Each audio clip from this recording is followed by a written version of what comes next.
Islamist attack after Islamist attack, how we might find social cohesion today in Europe. We got to go back to the beginning, to Muhammad. Now, here's the first interesting thing that few people understand. From 632, the year Muhammad died, 1 century later, 732, Muslims are now in the middle of Europe, fighting and abducting people and destroying churches. They found what they want to claim is this great time of tolerance and beauty, but they're acting like ISIS on steroids. They symbolically were trying to denigrate Christianity, but we don't talk about that. In 1 century from Muhammad's death, they conquered 3/4 of the original Christian world permanently.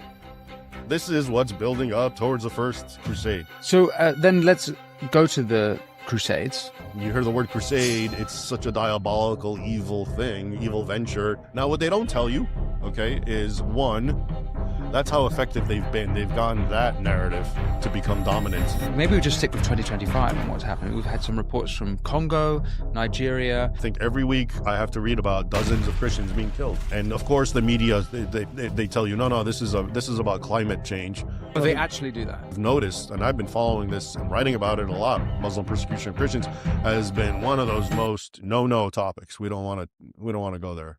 Make it relevant to what's going on to that, because you've sort of given a historical context. In Germany, Muslims are going to be like 40% of the population. I mean, at that point, yeah, it's going to be like... Before you hear from Raymond Ibrahim, I ask if you want to support this show, all you have to do is press subscribe. You do that, I can have more phenomenal guests like Raymond exploring the issues you want to hear about and that the mainstream media won't touch. Remember also, if you go over to winstonmarshall.co.uk, you will get exclusive videos, content and ad-free viewing. But without further ado, Raymond Ibrahim. Raymond Ibrahim, thank you so much for coming to speak with me on this show. There's 2 topics I'm keen to get into with you. You've done an amazing documentation of the persecution of Christians by Muslims in Africa and around the world, and you've been doing that for some time. You're also a prolific historian, documenting not only Islam in Europe, but Islam around the world. Before we get into those things, I wondered if you could tell me a little bit about yourself and tell viewers a bit about yourself, and also why you call yourself cancelled on your YouTube bio. Well, thanks, Winston. It's great to be with you. A little bit background on myself is I'm of Egyptian heritage descent, Coptic specifically. My family left Egypt, I think, in the very late 60s. I was born here, 73. And so it kind of gave me an advantage. I was bilingual. I grew up speaking Arabic, of a certain dialect anyway. Then I studied it formally in English. And obviously I had an interest in sort of the nexus of Western civilization and Islam because of my Christian background. I sort of gravitated to Western civilization, obviously. But I was very familiar with Islam and Egypt and my family and the background. So I've always been interested in that. And then in college, I actually majored in history with a focus on, actually I started off with classics, but then I delved into the Middle Ages, medieval Islam, and Byzantium, Eastern Roman Empire. And, you may know the name Victor Davis Hanson. He was my professor, actually, way back then. And we're still good friends. He writes forewords for my books. Great guy. But, he also got me interested in military history because before he became the prolific commentator about everything, he was a military historian. And so my master's thesis was about the first major battle between Christian Muslim armies. Major battle, the Battle of Yarmouk in 636. So that was my MA thesis. And then since then, I've been I continued being very interested in the history, but then long story short, after 9/11, I went to Georgetown University and I was accepted there. And I also attended a PhD program, but I ended up leaving. I had straight A's because I got a full-time job at the Library of Congress. And then I got a major book deal. My first book was The Al-Qaeda Reader. I actually came across writings by Al-Qaeda in early 2000 when I was working at the Library of Congress that had not even been cataloged. So that was turned into my first book that came out. And that's why, because of all that full-time job and writing a book, I essentially couldn't. I was also told, Victor Hanson made a good point. He told me, if, you already got what most people who are trying to get a PhD want, okay, like book deals. And you're also at a point with what you've said and the position you've taken, even if you get a PhD, nobody's going to hire you. Yeah. Because they're all left-wing universities and they don't want your views there. So that was another reason for me not to even bother with it. And then soon after, around 2008 or 9, I essentially resigned from the Library of Congress. It was a great job. I was like a kid in a playground because I had access to all these very arcane, esoteric books. But and I've been a fellow at various think tanks since then, including the Gatestone Institute, the Middle East Forum. I was for a while at the Hoover Institute, etc. And that's it. Since then, I've also kind of gravitated back to my original academic interests, which is history. So my more recent books, one of them, in 2013, I wrote Crucified Again, Exposing Islam's New War on Christians, which pertains to what we'll be talking about. It's about the persecution of Christians in the modern era. And then in 2018, I wrote Sword and Scimitar, 14 Centuries of War Between Islam and the West, which you might call my magnum opus, because it's like, this is what I was studying for over 20 years. It's the continuation of the Battle of Yarmouk. So that's chapter 1, Battle of Yarmouk. And then I go through all the other major encounters and wars all the way up until America's first war with Islam. Its first war as a nation, actually, the Barbary Wars. And that book's done very well, and it's been very controversial. You know, I was invited by the U.S. Army War College to give a talk about it. And then, I don't know if you know CARE, the Council on, they went ballistic. And the Council on American and Islamic Relations, which is like a brotherhood wing, and Muslim Brotherhood. Yeah, Muslim Brotherhood.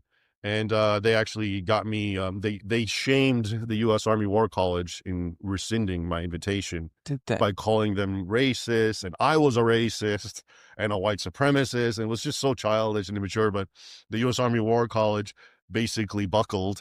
But the good news is, a lot of people, when some media reported on it, a lot of people actually came on my side and totally shamed them. And parents wanted to withdraw their kids out of it. And several congressmen sent a letter to Trump about it. And then, you know, all kinds of organizations got in. So they re-invited me. Uncancelled. And yeah, I was uncancelled. And if anything, they told me it was the second largest event since a Buzz Aldrin event they had. Thanks to CARE Right. for creating all that controversy. Everyone wanted to see what this is about, right? All publicity is good publicity, exactly. It turns out. Yeah, so that's a little aside. And then the other book I wrote, which is also very popular, also historical, is Defenders of the West, the Christian Heroes Who Stood Against Islam, where I just look at 8 biographies of kings and warriors and warlords who actually fought against Islam. And people really like it because it's such a different story than what you're told. One of them is Dracula, Vlad Tepes, Vlad the Impaler, who of course is the most demonized, and people are like, how would you put him in the book? But if you look at the sources, yeah, he identified as a Christian, Orthodox, and he fought against Islam, and he was basically the impalement, and we can even get into that. That was his way of, it was a tit for tat. That's what they were doing. He learned that as a hostage of the Ottomans, the Turks. He watched them impale his own people. So this was his own way of fighting them back. Anyway, so and that gives you an idea of so much of what I try to do is give context and correctives to what we think we know about history, and a lot of it we don't, like the Crusades. A lot of people, think the Crusades, okay, these are evil ventures, white supremacists going to colonize some poor nation, and it's completely different, and we'll probably get into that. Well, the Crusades are back in the news because Pete Hegseth has got a crusade cross blazoned across his chest. And I've spoken a lot about that, but he's in the news more recently for another tattoo. He's in the news always for his tattoos, an Arabic tattoo of the word kafir, which means it's usually translated as infidel, but it means non-Muslim, but it has all these negative associations with it. So it's a pejorative. It's a complete pejorative. I mean, it's synonymous with subhuman, enemy, God hates you, we should kill you. That's what the word means. But it gets translated in English Qurans as unbeliever, very neutral sounding. So anyway, and it's funny, why are Muslims angry that he has the word kafir in on? He's an infidel, right? That's what Islam makes him. But they're angry because he's proud of it. You're a kafir, you should be embarrassed and ashamed. But he's flaunting it. He has it as a tattoo. He has it as a badge of honor, literally. Do we know when he got that tattoo? No, I don't know, and I don't know if anyone does, because every time we see these tattoos, he doesn't talk about them. They just capture some weird picture of him, and you can see a tattoo, and then they start talking about the tattoo because they finally saw it. So I don't know. Right, maybe he's been reading your books. Maybe. But anyway, that recaps it with me. So, and then since then, I've just writing my books, and I'm still a fellow at think tanks. I'm writing articles, and I'm trying to develop my YouTube channel, trying to do what you do, and very modestly at this point, which is fun. It's fun. It's amazing to me because when I write an article, and even if it appears in pretty good websites, you can tell how many views there are via comments, maybe 20 comments, 30 comments. But I make a little video on YouTube and there's like 300 comments. Yeah. So, I guess that's the way to go. More people are interested in watching than reading. It's a generational thing, and I'm happy to oblige. Well, look, you've mentioned the Battle of Yarmouk twice, and perhaps before we go into what's going into Europe, maybe this is the starting point. So what's happened at the Battle of Yarmouk then? The interest to me in the Battle of Yarmouk is it's the genesis of the conflict between Christendom and Islam. That's really its significance. And so basically, we got to go back to the beginning, to Muhammad, right? Muhammad's dead, 632, and now you have what's called the Ridda Wars, which is after he died, a lot of Arabian tribes tried to break away from the fold of Islam. And the first Caliph, Abu Bakr, launched these apostasy wars, which is very interesting because even till this day, Muslim clerics will tell you, without the law of apostasy, which is you kill anyone who tries to leave Islam, Islam would have died out. I mean, they actually say that. They admit it. That's why we have to have the apostasy law, because if people have freedom to leave, it will be gone. So those are the culture of apostasy, punishing apostasy, didn't exist before then. Under Muhammad? No, it did. He's the one who... He did, yeah. Yeah, it goes to a hadith, a statement attributed to him, which is considered canonical in Sahih Bukhari, where he says literally, whoever leaves his religion, meaning Islam, kill him. Mm-hmm. So that was always part of the religion, according to that teaching, that hadith, and that's why it's still there. Okay, so by the second generation of Muslim leaders, they're now codifying that, and... Yeah, well, when and how Islamic law gets codified is kind of a controversial thing, depending on which version you want to go to, but most of it happens much later after Muhammad. Maybe like he dies 632. Really, the first writings and the hadith are maybe around 750. And this is why there's a school of thought that says Muhammad never existed, and it was all fabricated later to give a hagiographical foundational story to the Umayyad Empire. But at any rate, so you have now the Muslim power is consolidated under Abu Bakr, and then later the other Caliph Omar, who are companions and friends of Muhammad. And now the jihad is waged in earnest. Now, here's the first interesting thing that few people understand. In 632, if I talk to someone, your average person, and I talk about the Middle East or North Africa, and they know it's Muslim, they don't know how it got Muslim. They think it's always been Muslim. In the dawn of Islam, during this time that I'm discussing, 632 and so forth, the Eastern world, Egypt, Greater Syria, as it was called, which encompassed modern-day Israel, Jordan, Lebanon, it was a big chunk, Anatolia, or Turkey, what we call Turkey, and like I said, Egypt, all the way down to Morocco, Mauritania, and Augustine's Hippo was there in Tunisia. All that was actually more Christian than Europe. So if you talked about Christianity at the dawn of Islam, you were talking about Egypt, you were talking about Syria, you're talking about Asia Minor, Greece, of course, and Europe. But Europe was actually less Christian. And of course, anything northwest of the Danube Rhine was still not even Germany. The Scandinavian lands hadn't even reached Christianity at that point. And this is why the Roman Emperor Constantine moved the capital of Rome, New Rome, Constantinople, to the east. Because that's where everything was. That's where the learning was. That's where the sophisticated culture was, the wealth. All right. And again, when people, we have records of people traveling through Egypt, and they say all we heard from the top of the Nile to the bottom is just hymns and church bells, etc. This is before Islam. Same thing with Syria. Okay. So people miss this context. This is what the Middle East was. If you wanted to talk about Christianity, there were 5 major centers. Okay. They call them sees. One was Rome, and the other 4 were in the Middle East. Okay. One was Alexandria, one was Antioch, one was Jerusalem, and then later Constantinople, all east, and all conquered by Islam. Okay. Which we'll get into.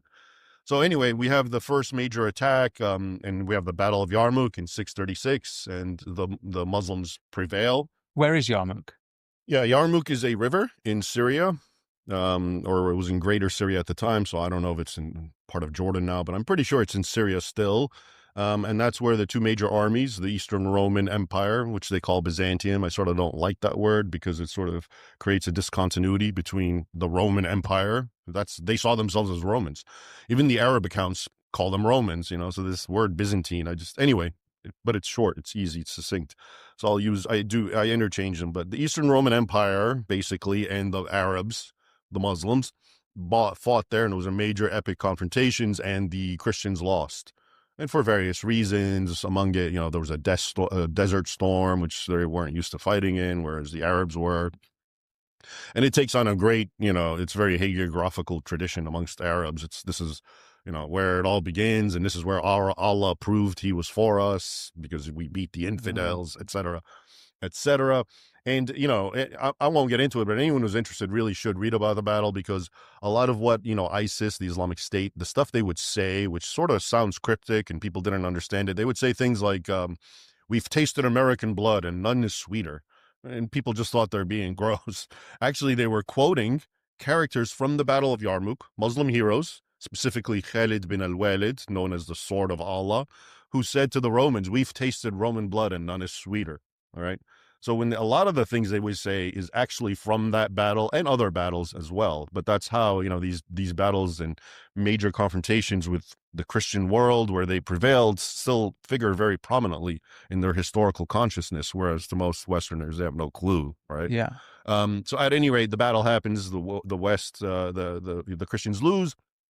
And now begins the great takeover of the Middle East. All right, Egypt, which was a major center for the Roman Empire, gets conquered 4 years later, right, or 5 years, around 641, and they continue marching all the way west until they get to Morocco around 690. They take over Carthage, where and Augustine and Hippo, so all these major centers, and in Syria as well, completely conquered. Jerusalem is conquered 1 year after Yarmouk.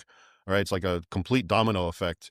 And there's theories of why this is. One of them is that the Byzantine Empire was very weakened at the time.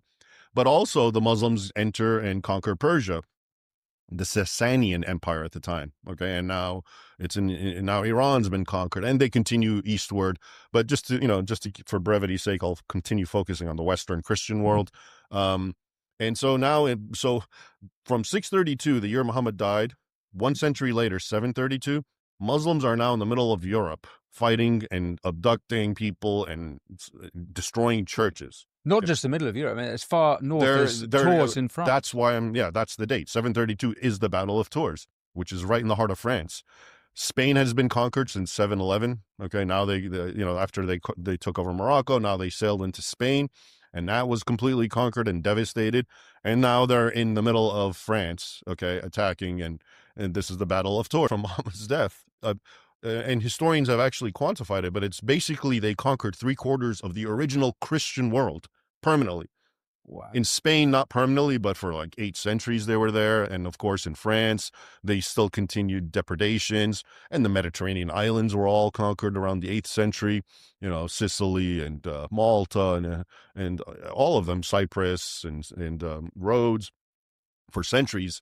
And again, it's, to me, I'm just baffled at how people don't understand. These were not just Christian countries. These were the main Christian countries, and they just got conquered and Islamized, and nobody knows this. If you talk about those countries now, like Egypt or Syria, most people just have this vague notion they were always Muslim, and, Islam spread there. No. And again, if you look at the sources, both the Arabic and Islamic and the European chronicles, they make it unequivocally clear this was violent bloodshed, conquest. And it's even worse in the Arabic recordings because they boast about it. The more violent it is, and the more, the atrocities committed against the Christian infidels, and the more churches destroyed, this is more a reflection of how pious the Muslim conquerors were. So it's actually worse in the Arab. I always find this amazing that it's more graphic sometimes than the European ones, which are a little more objective. They say, yes, we were attacked and thousands were butchered and enslaved and churches. But the Muslim ones revel in it. Okay.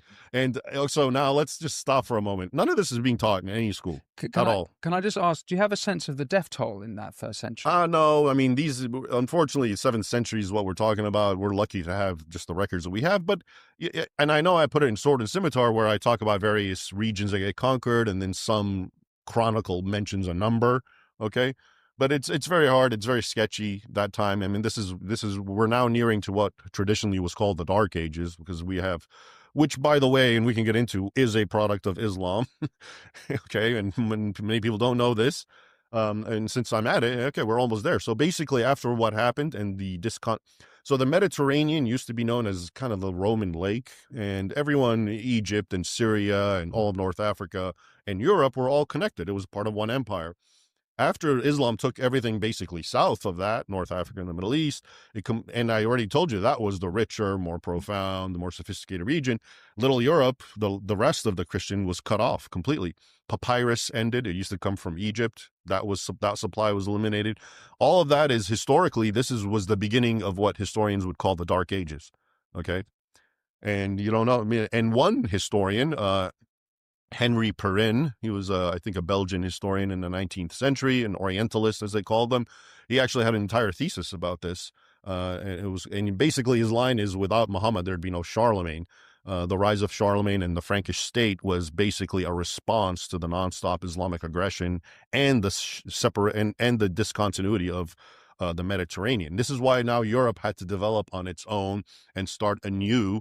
And it was, it was the young kid on the block, the barbarians who had, conquered and assimilated into Christendom in the 5th century and whatnot. They no longer had the assistance of the East as they did before. Okay. And so now they became the small final bastion of Christendom, and they continued being attacked by Muslims. So, to finish this idea of the Dark Ages. So so people will tell you the Dark Ages historic, and they don't even want to use that term anymore for various reasons, but they would say it was the 8th century and the 9th century. And they would tell you because of Viking attacks and, attacks from nomadic tribes in the East. But the real attack was Islam. Okay. That was the main one from the South. And the Vikings, people don't even understand that a lot of the Viking raids, especially for slaves, okay, white slaves, was to feed the Arab slave emporium, because there was such a demand for white slaves. So they were Vikings were selling. Yeah, they would go to Ireland and England and France and wherever and conquer. And all those slaves, most of them would be sold down through the rivers of Russia to the caliphates, the Abbasids, for example, the Abbasid Caliphate. That used to be a well-known thing. And we know this as well because a lot of the treasure troves of Viking coins that are found in Scandinavia are Arab coins. So what commodity do Vikings have to give? Slaves. And we also have records for it. So, the whole point is Islam has had a profound impact on the shaping of Europe. And there's historians, I quote one in one of my books, something Cardini, where he basically says Islam was a midwife to Europe. It created Europe. And the reason Europe became martial and you had the night culture and everything, and a very staunch Christian kind of defensive posture, was because of Islam. It was surrounding it, and they knew what happened. They understood that 3/4 of Christendom was destroyed and conquered and Islamized. So we haven't even reached the Crusades. Okay. And look what Islam had done. And I'm here to tell you, because I've looked at this, and parents write to me about school books, textbooks, and social science books. What I just described to you doesn't even get any mention. You just get one sentence about how Islam spread through trade in the Middle East. And they won't tell you the Middle East was so Christian before that. They always like to act like Europe was Christian and everything else wasn't. No, Europe was the leftover portion of Christendom that never got conquered. Portions of it did, Spain and the Balkans later under the Ottomans. And we'll get into that. But yeah, so this is, I'll stop so right why there. Do you think that they were so successful in so quickly conquering so much? Yeah, there's a lot of theories about that. The one which I touched on is, the Roman Empire and the Persians were at war right before the Islamic conquest, literally like a decade or two. They were constantly bleeding each other. So one theory is that they were both so exhausted that when this new power rose up in Arabia, they were able to just conquer them piecemeal. So that's one. The Muslim theory is God's on our side, and this is proof, and this is why we won. The ancient Christian, the contemporary Christian theory, this is how people always thought. They thought we were sinners. And so, God had raised Amalek against us, or whatever the Old Testament analogy is. He's raised some kind of pagan people to attack the believers, the Hebrews, and punish them and chastise them for their evil ways. So that comes out regularly amongst the Christian. Do you think that there's anything in the culture of Christianity that Yeah, well, that's the heresy? Edward Gibbon argument, okay, which is basically that, because of Christianity, it sort of emasculated the martial ethos of the Roman Empire, and it made them sitting ducks, for the Arabs. That's also I don't know how accurate that is, because you still find very martial Christians during this time,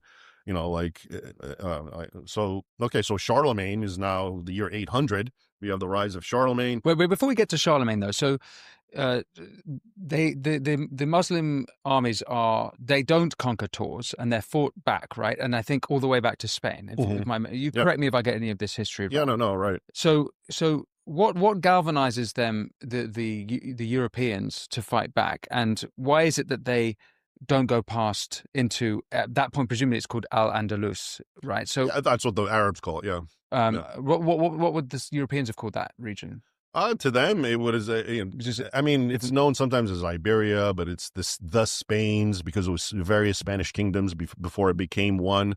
Hispania, that was, I think, its Latin term. So there was at least by the time they got to Tours, which is a long way far into Europe, there was a sort of galvanizing of Christian armies, and there was a military response. Right. So in Spain, you had the Visigoths, okay, and Al-Andalus is actually because the Arabs, they somehow confused the Visigoths with the Vandals.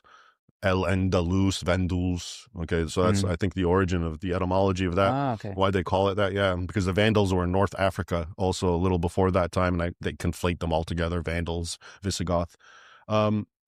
They fought back, the Visigoths, and they lost. I mean, they were, and again, these are very sketchy sources. We just have one or two chronicles that are vague, but we know they fought back and there were major battles, but they lost and they got Islamized. But then a very small group of Christians, according to both Muslim, and it's a very interesting story, led by a man named Peleo or Pelagius, and he was the one who supposedly initiated the Reconquista. So they fled into the rocky, barren regions of the northwestern quadrant of the Spanish peninsula, and they lived in caves, just a small group of Christians, okay? And the rest of the Christians became dhimmis, or subjects of the Islamic State, paying tribute and being essentially second-class citizens. And but from that small hole in the northwest quadrant is where the Reconquista begins, and it comes down slowly southwards. So that's almost immediately after. Yeah. Okay. According to the and then you've got sort of 800 years of battles between them until 1492, basically, and still Muslims are there even after 1492. But so basically from 711, we're talking like over 700 years, almost 8. And it's, to me, Spain is a microcosm of the sort of Christian-Muslim wars, because it's all just concentrated in one little nation. And, all the things that we know that we can talk about these conflicts manifest themselves in, stark display in Spain. Okay, because you have the Christians versus the Muslims. The Muslims are in the south, the Christians are in the north. They're in constant warfare. So they're not actually living amongst each other. They push to different regions. Well, so the Free Christians of the north, that were a small group, they started pushing south, and they were independent, and they were the enemies of the Muslims. A lot of Christians during the conquest did live in the south with the Muslims as second-class dhimmis, subjects, okay? And every time, as usual, when the Muslims and the Christians were fighting, the Muslims of the south versus the Free Christians of the north, the Muslims would take it out on their own Christians as a sort of collective punishment, and right. Yeah, that comes out a lot. And while we're at it, because someone's going to say, well, what about the great Andalusia? And this is where, this is where Jews and Christians and Muslims prospered and they loved each other. This is one of the themes or apologias that often comes up. And all I have to say to that, well, the easy answer, anyone who really wants to delve into this question, they should read the professor. He's a friend of mine, Dario Fernandez Morera. He wrote a book called The Andalusian Myth. A whole book, okay, just tearing into this idea. But just to give you one example, at the height of this golden age, you have what's called the martyrs of Cordoba, which is something like 50, 60 Christians who get boiled, skinned alive, impaled, beheaded because they blasphemed against Muhammad, okay? So this is like, they finally, they found what they want to claim is this great time of tolerance and beauty, and yeah, but they're acting like ISIS on steroids, okay? But we don't talk about that.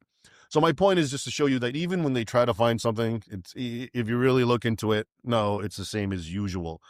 what they're really boasting about is it was so wealthy. So Andalusia was wealthy, and people will talk about, oh, look at the backwards Europes. They were, whatever, poor, and look at this grand civilization, Andalusia.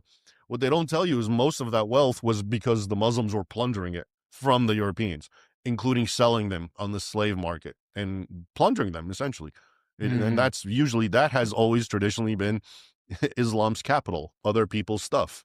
Were they converting Europeans to Islam? Yeah. So when they conquered Spain, for example, I'm sure a lot of native Spaniards, Christians, converted. Okay. And was it, did they bring sort of civilization with them from? Well, so that's the question. Was it a sort of military nation of a kind of a band of warrior aristocracy? Warrior aristocracy. Yeah. That's definitely how it was initially. And so when you look, sometimes they'll tell you, well, yeah, but the Islamic world was so advanced when Europe was in the Dark Ages. Okay, so what they don't tell you is, one, this is still an early time, so that a lot of the people who were inventing things or doing something important, Averroes, the philosopher, or whatever, a lot of these guys were either Christians or Jews, or even more often they had recently converted. So this important person or whatever just became a Muslim recently, or he was the son of a man who converted. So a lot of times, whatever credit is being allotted to Islam was really by Jews and Christians of the old civilizations doing what they've always been doing. Okay, but sort of Islam gets the credit. But where Islam really takes over, and then it really spreads and everyone becomes Muslim, you see the opposite. Okay, in Spain, to go back to that, it was the Muslims were obligated, especially when the Christians of the north were still weak, to wage 2 jihads every year, and it was always devastating. And they came back with the heads of, they would decapitate and make. They were obligated to wage. By who? By Islamic law. The Caliph said twice a year. And there are Islamic teachings in the Sharia of you have to launch raids on the infidel. You can't live in peace with them as long as you can. Obviously, if you're weak, you shouldn't. And very graphic, to the point that until now, there are portions of Spain, especially the middle zone, where the frontier, that are completely destroyed, and they still can't bring it back to life. It's just a complete war zone from all that. Okay. Wow. Yeah. So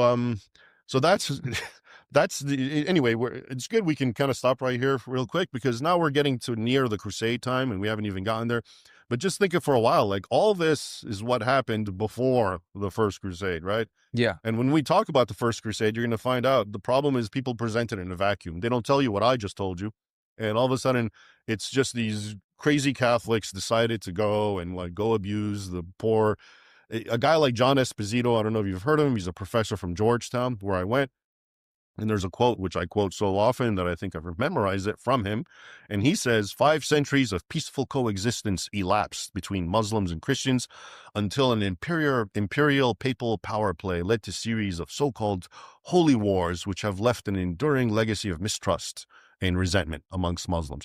In other words, before the First Crusade, which was called in 1095, I haven't even gotten there. I've basically stopped around 800, right? Yeah. Before that, he's saying Muslims and Christians lived in perfect peace and harmony. Even though I just got done telling you that Muslims conquered 3/4 of the Islamic world, of the Christian world through sheer violence and bloodshed. Okay. And that's what and the thing is, it's not just him. This is the official line amongst historians and academics. And I mentioned him because he was, especially back in the day when I was going there, every military analysts and politicians would consult him about questions about Islam. And it's the same thing with people like Karen Armstrong. She's a best-selling author about religions. You read what she says. Again, she'll start off with the Crusades and just how evil it was, and act like everything before it was nothing but Muslims being good to Christians. Okay, so these are what we would call, omission, lies by omission. Yeah. Right.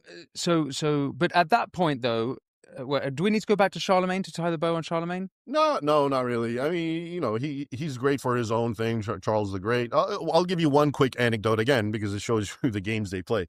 So it's known that he and Harun al-Rashid, the Caliph, the Abbasid Caliph, had good relations. Okay.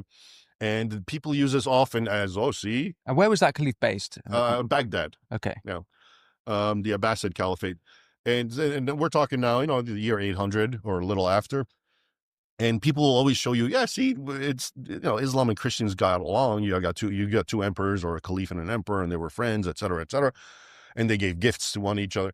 But when you dig in and you read the chronicles, and I quoted, I'm pretty sure in Sword and Scimitar, I discuss the chronicler of Charlemagne. He makes it perfectly clear that the reason Charlemagne was being nice and reaching out to Harun al-Rashid was almost like he was bribing him to be good to the Christians under his authority in Egypt, in Iraq, in the Islamic world, because there were so many Christians. So he says that, the chronicler, he says the reason he sought out friendships was so he can make the plight of Christians living in those regions less, and he can help them. Okay, so you see how, again, that is omitted, but we're told about, oh, look, they got along, because Muslims and Christians always get along. So that's, I can leave it at that with Charlemagne. So then let's go to the Crusades. Yeah. This is Okay. quite a whistleblower tour. So it's 1095. So 1095, but we have to start a little earlier to give context. So, everything I discussed was during the rise of the Arab Empire, and it went through iterations. You had the Umayyads, and then you had the Abbasids, which I just mentioned. And then sometime after that, the Abbasids start importing Turkic slaves and Islamizing them. Slave soldiers, okay? Like the Janissaries and the Mamluks. And long story short, before long, the Turks become very Muslim, and they become Sunni Muslims, which is important because we're going to talk a little bit about Shias. And eventually they take over, and they still keep the caliphate, the Abbasid, but he's more of a puppet figure, and the real power is the Seljuk Sultan. All right. Now, during this time, especially from like 1050 to 1090, okay, right before the First Crusade, these Seljuks are running amok. Okay, so the persecution and the destruction of Christians that I mentioned earlier under the Arabs, times 10. I mean, now it's horrific. Okay, they start in Armenia, Greater Armenia, which is, far, what we would say Eastern Anatolia. And according to the records, I'm thinking of Matthew of Edessa, who was a contemporary. They were just killing tens of thousands of Christians, Armenians, Greeks, okay, and burning every church in Ani, which was the capital at the time of Armenia. It was known as the city of 1,001 churches. They ritually burned down every church, destroyed every crucifix. I tell you that to also underscore, because a lot of people will tell you, okay, the Turks, it's people were warring, it's different tribes, and they try to, minimize the religious element. So that's why I'm telling you that in their own sources, it's very clear that they did what ISIS would do. They symbolically were trying to denigrate Christianity. They would destroy churches. They would take the greatest cross of the greatest church and send it as a war trophy to Baghdad, to the Caliph. Okay, so my point is, it wasn't just warfare. It had that jihadist ideological component. Okay, which again, historians like to just ignore as some sort of, whatever, but it's in the sources. And they were also in the Holy Land. You had pilgrims that were always going to the Holy Land, even though it was a hard venture, and they would get persecuted even before that under the Arabs in the 7th, 8th, 9th centuries. Now the Turks really took a new level. And, they would attack the pilgrims. They would extort even more money than they had to pay. There's one incident that happened in 1065, which really was a scandal. They attacked a large German pilgrimage, and they gang raped a nun, and, made everyone watch it. Like really horrific stuff. They would go in churches and disembowel people and just smear the blood on the altar, again, as a form of mockery. Okay, so this is what's building up towards the First Crusade.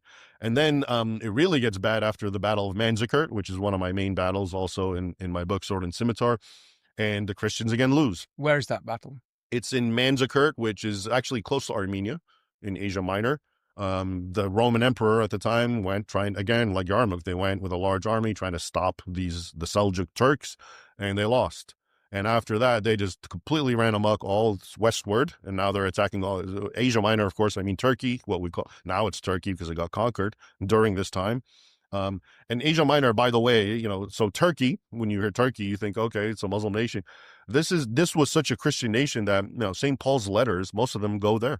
Asia Minor, Ephesus, Turkey, yeah. A lot of them. And so now it's all conquered, and now they're right next to Constantinople, and they're on the verge of actually reaching and getting into the European mainland.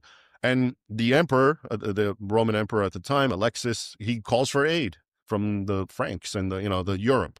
And he had friends there and, some nobles, and they all got together. And long story short, Pope Urban II at the Council of Clermont in 1095 in November, he basically stood up and he told everything that was happening. He mentioned everything I'm telling you, all the desecrations of churches, all the rape of women, and the forced Islamization of children, and the disemboweling of Christians. Very graphic stuff, okay, and which is in a lot of sources, so it's not, one guy made it up.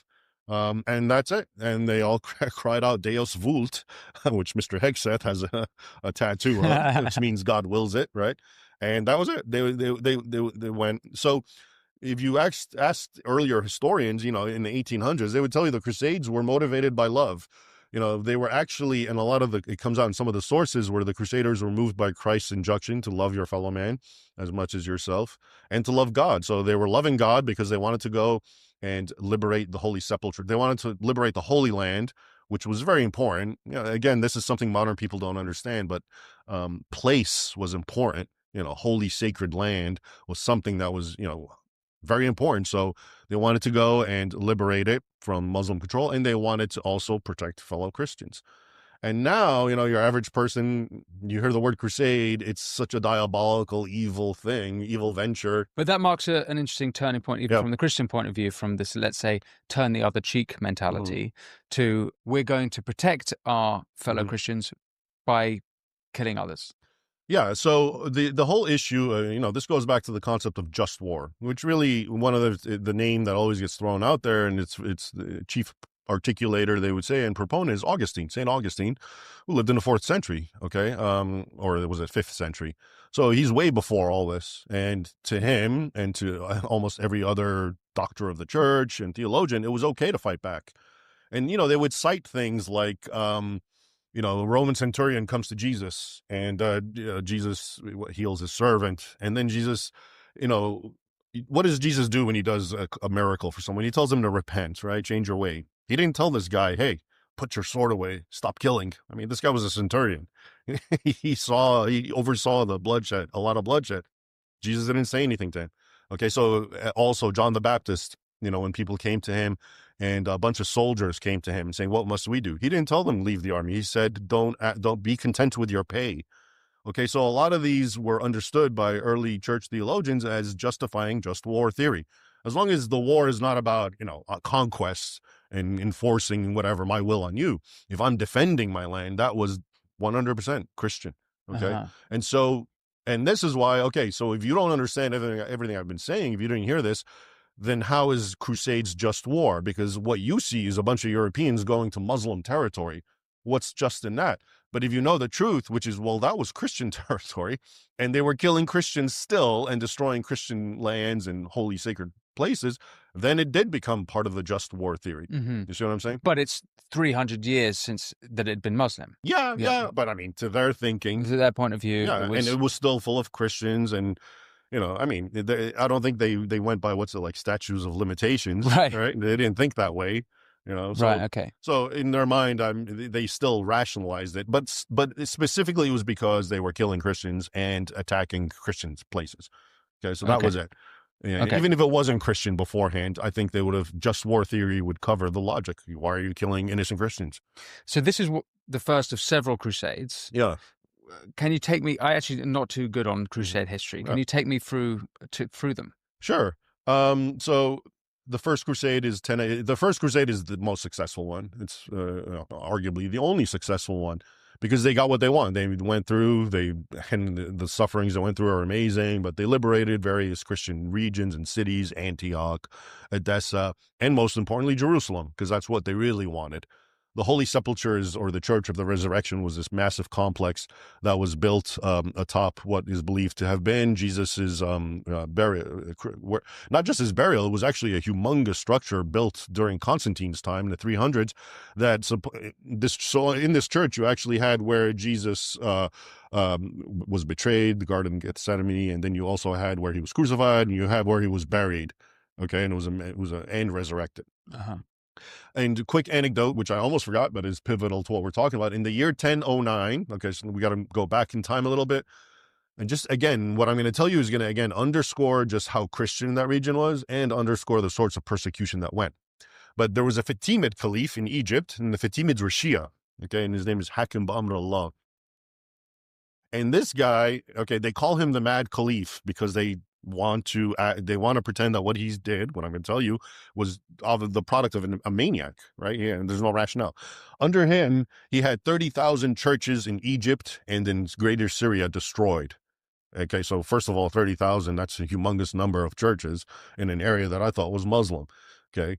And the source for this, which a lot of Western people try to ignore, is an Arabic Muslim source, Al-Makrizi.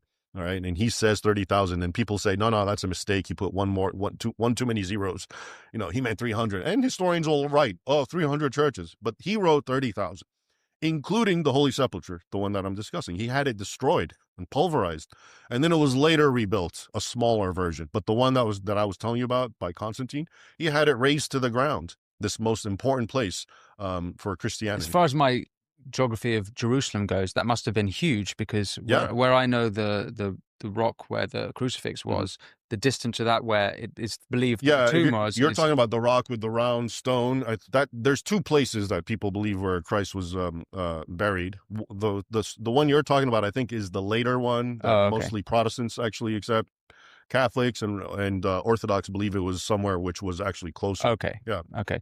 The Crusades, the first one is the most successful. Right. And then how did the first Crusades end? Let me just finish the Fatima thing, because this is very important, because it ties up to what we're talking about. So 30,000 churches destroyed. And again, I want to remind you, you have these people who are telling us 5 centuries of peaceful coexistence were between Muslims and Christians. What I just told you is 1009. This is the time frame they're talking about. 30,000 churches were completely destroyed. Okay. And these people are writing books and saying everything was fine until the First Crusade. You see how they present things in a vacuum? Yeah. They want you to think that the Christians were the aggressors. They had no reason to do what they did. Okay. All right. So the Crusades, you have various, what gives rise to them is essentially then the Muslims start winning back and conquering. So around 1144, you have the Second Crusade, because some Muslim sultan destroys Edessa on Christmas Day, which was a Christian principality. And it was full of Armenians and Greeks. And again, to give you an idea, in the sources, when the Franks and the Crusaders came and liberated these regions, which had a lot of indigenous Christians, Armenians and Greeks and Syriacs, the sources talk about how they threw themselves and kissed their hands and feet. Now, why would they do that? I thought they lived in harmony with their Muslim overlords. Why would they want these strange men from Europe? Because they were all Christians, okay, and they were being persecuted. So in 1144, the Edessa is completely ransacked and destroyed. And just, again, like, very sadistic stuff is happening to the women and children. And it gave rise to a new crusade, okay? And that one was abysmal failure. They got nothing. They just died. Everyone who came. It was under King Louis and Conrad, I believe, the German emperor, completely destroyed. And then, things kind of status quo, and you still have Jerusalem, and you still have Antioch and other places. And then you get the rise of Saladin, okay? And he's as we all know, very popular. And, he actually conquers Jerusalem, all right? He had a major battle, the Battle of Hattin, the Two Horns, which is, in my book, Sword and Scimitar, has a whole chapter. In 1187, he wins. And he beats a massive Crusader army of the Kingdom of Jerusalem. And after that, they all fall like dominoes. He conquers Jerusalem. He conquers a lot of Christian territories, and there's only a few left. And that's what calls the Third Crusade. King Richard is, of course, the one who spearheaded it, but also King Philip as well from France. And Barbarossa, the German emperor, who unfortunately brought the biggest army, but then died on his way. He fell in the river. He was very old. And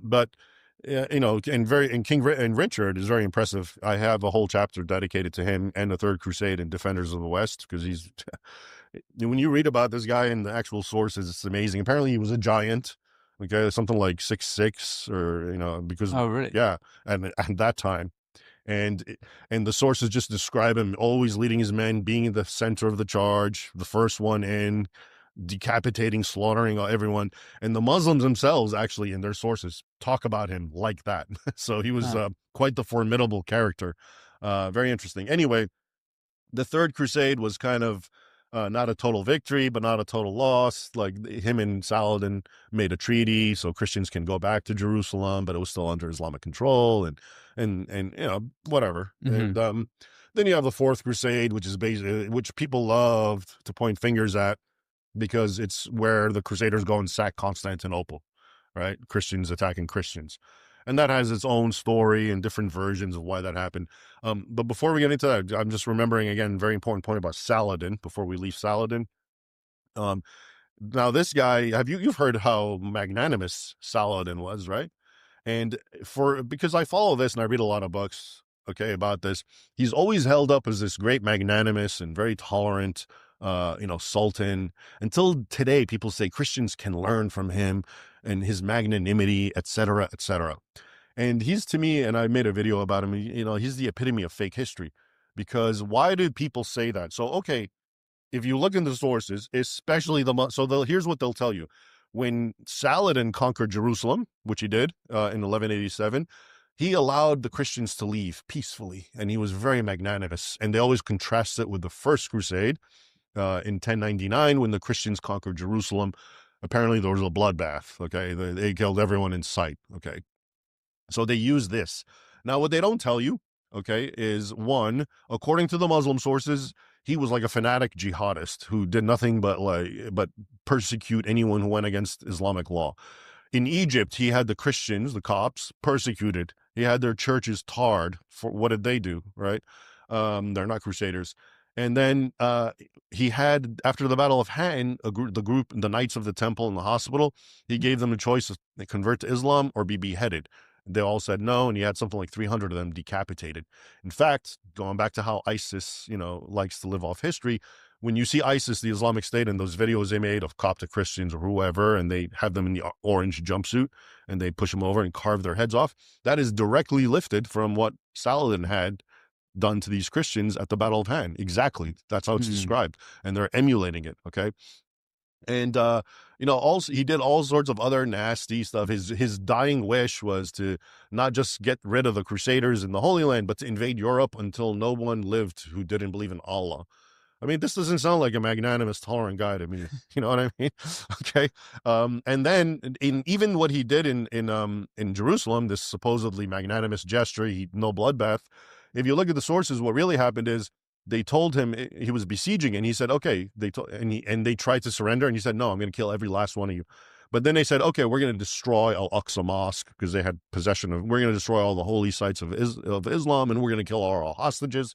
So he finally agreed to let them go if they can pay a ransom. Okay. And the ones who couldn't, which was something like 8,000 or 16,000, I have the number written down, and mostly women and children, because they were poor, were consigned to slavery. Okay. So it's like, but he's being used today as this paragon of virtue and magnanimity, okay? And people believe that. And where does it come from? It actually comes from Sir Walter Scott's novels, okay? Oh. Yeah, he created this chivalrous kind of Saladin, and all of a sudden, that's what people believe, as if it's real history, okay? So anyway, I just wanted to emphasize that because, Saladin is a very popular figure when we talk about the Crusades, and so much of what is said about him is just, overdone, just so they can put up a Muslim on a pedestal and try to shame Christians with. But when you look at the reality, it's just not there.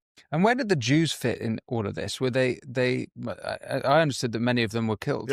Yeah. So the Jews, even before, and here's again one of those things where people try to demonize the Crusades because they attacked and killed Jews, and they did. But the Jews were being attacked and killed by Christians even before that. But what happened is, a lot of it was mostly the peasant crusaders, not the actual knights and, the formal armies. But a lot of them would go and, they'd get riled up and say, why are we traveling all this distance during their long trek to kill infidels who hate Jesus when we have them right here, the Jews who killed him? And they would rile themselves up and they'd go attack and kill them. And there were some terrible pogroms, weren't there? Yeah. But, it's also important to know that the church and the leaders were against it. And against the pogroms. Yeah. And they would issue edicts saying you have to leave the Jews alone, and they would come in their defense. So it was almost like what always happens. You have the rabble, but the actual church policy was not to persecute them. And the Crusader policy was not to persecute them or do any of that. But of course, you're going to have the bad apples who act on whatever impulse they want to just plunder them on whatever pretext. So at this point, though, we still have the Muslims in Spain. Right. The Crusades have the rest of Europe then is Christian. Right. And the the area that is now Israel, Lebanon, that's kind of going back and forth. No, that's under Muslim The control. Holy Land. Yeah, at this point now it's under Muslim control. So the Crusaders finally get expelled in 1292. Okay, that's the end of it.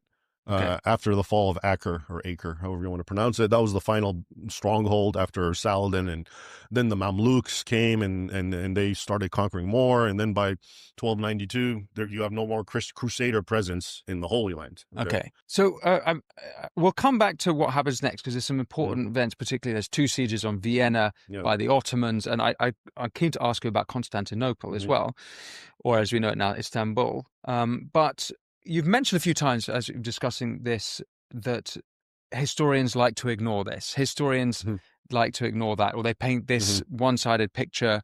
And the way you actually describe it is that the one-sided picture they paint is the opposite of what is true. I'm curious about what you think the motivation is by those historians. I think there's several. I think today it's kind of, it's snowballed, and it's just, that's the narrative. So if you're just a moderately, if you go to college today and you're a history major and you're studying this field, you're not going to read primary sources, which you should. That used to be the original thing. You're supposed to, but you go read this, 3-4 books by the secondary source would be, like me, okay, a modern person who supposedly consults the primary sources and then, puts it into a book form and you read it.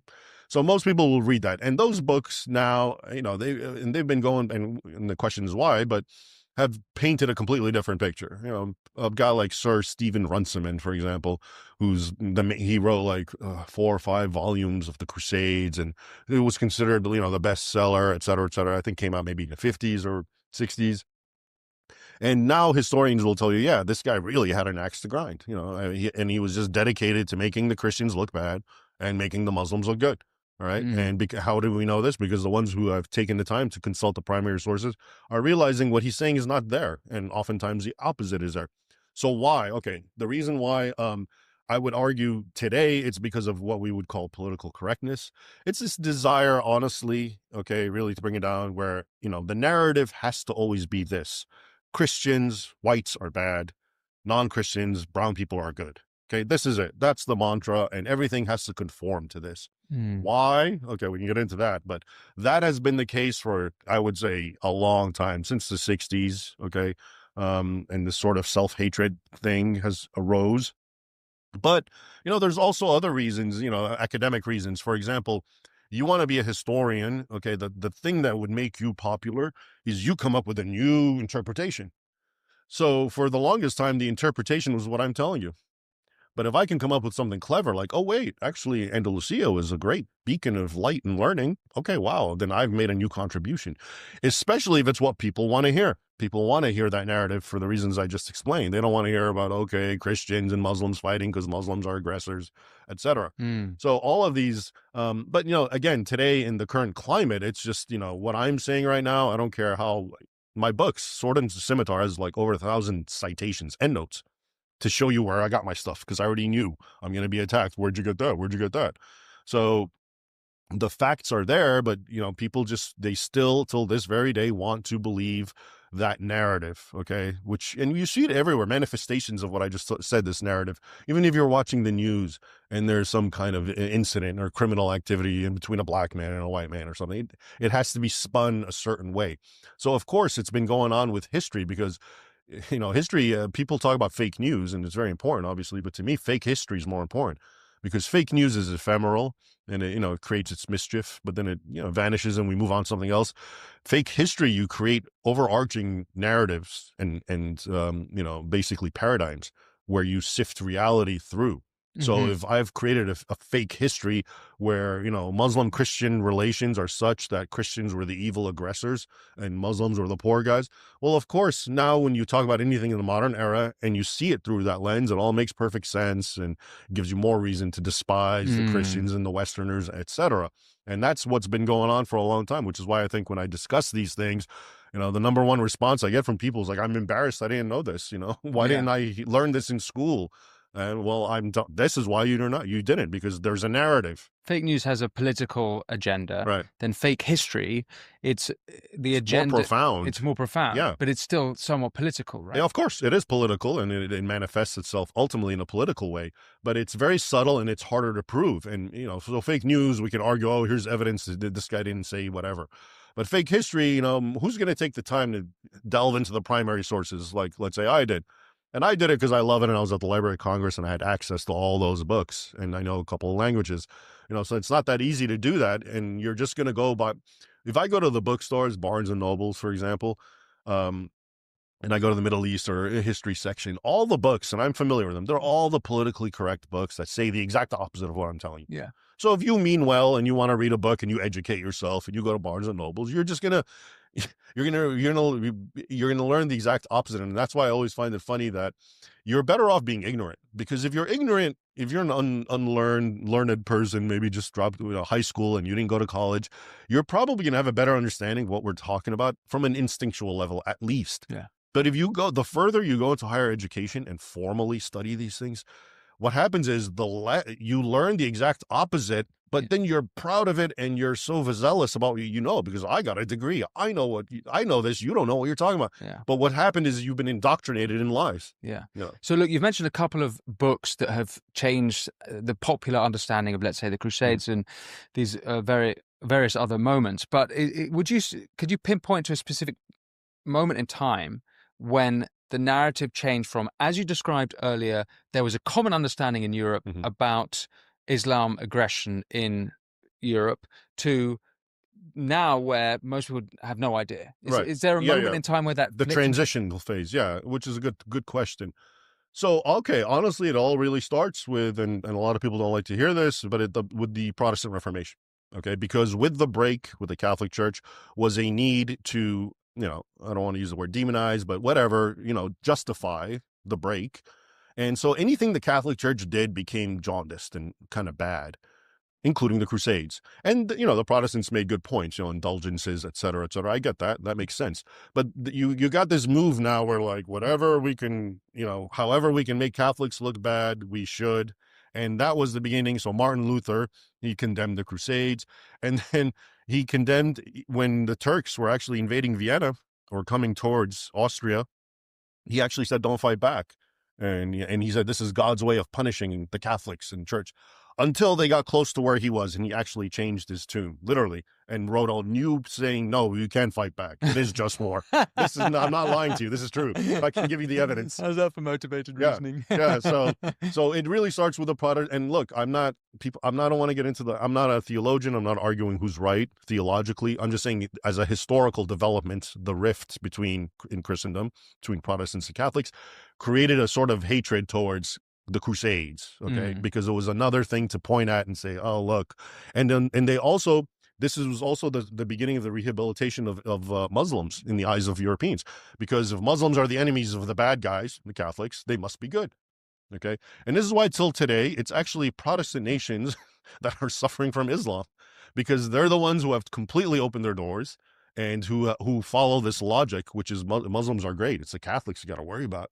Okay, or at least elements of it still subconsciously maybe exist. And that's why you have Muslims running amok in Scandinavia and Sweden and in the UK and in Germany. But then you look at countries like Hungary and Poland, which is Hungary, I know, is Catholic, and so is Poland, and you don't see that sort of thing as much, of course. And I think that's so anyway, that's the beginning of it. I would say the Protestant Reformation. And again, this isn't me. I'm not talking about theology. I'm talking about historical development, which is normal, of course. And then you get the Enlightenment, right? And with the Enlightenment, all of a sudden now there's a kind of, it's not that the Muslims are good, but yeah, these Christians are fanatics. This is now Edward Gibbon, for example, and Voltaire and these guys. So now, once again, the Crusaders and their cause looks ridiculous, and they're stupid, and what are they fighting over? This is dumb, etc.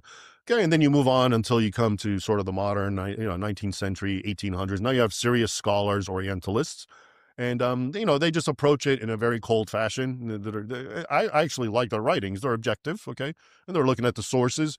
And they're actually better than the other guys, but you still have the influence of the sort of, the Protestant disdain for crusades, and you have the, the Enlightenment disdain as well. And then you come into the modern era where, again, I think it's this need, where it comes from. I think sometime in the 60s, you get this move, this very anti-Christian thing where, Christians and Europeans and Westerners are the root of all problems. Okay. And of course, this is how the Crusades fit. So now it's being taught that way, and, we're gravitating back. So now it's worse than ever, because what they're doing is they're literally playing with history. I already gave you an example of all the horrors that happened before the First Crusade. In 1 year, 30,000 churches were destroyed. This is to say nothing of the killings of Christians under Hakim Amrullah, the Fatimid Caliph, or all the other ones. And they ignore all that intentionally and just tell you, oh, Crusades just happened out of the blue, 5 centuries of peace, down the toilet. And now Muslims, can you imagine that when 9/11 and all that happened, and until now, when there's an Islamic terror attack in Europe, they try to actually associate it to the Crusades and say, well, Muslims are still upset about that. They have grievances. Okay. And they don't. I mean, because Muslims are not idiots. They actually respect the Crusades in the sense that, oh, okay, there was a time when Christians fought back. Oh, okay, good for them. But I mean, everything is being done, to just rewire everything so it fits that narrative. Yeah. So let's go back to the history of it. Both sides of Europe, at the sort of mid-second millennia, we have the Inquisition happening in Spain, and we have the Ottomans charging, well, not only Constantinople, but right up as far as Vienna. Maybe we start with the Inquisition. Sure. So, and here I'm going to talk about the Inquisition, but you're going to start finding something interesting here. Is like all these major historical epics and developments that we talk about, you're going to find Islam snuck in somehow, including in the Inquisition. Okay.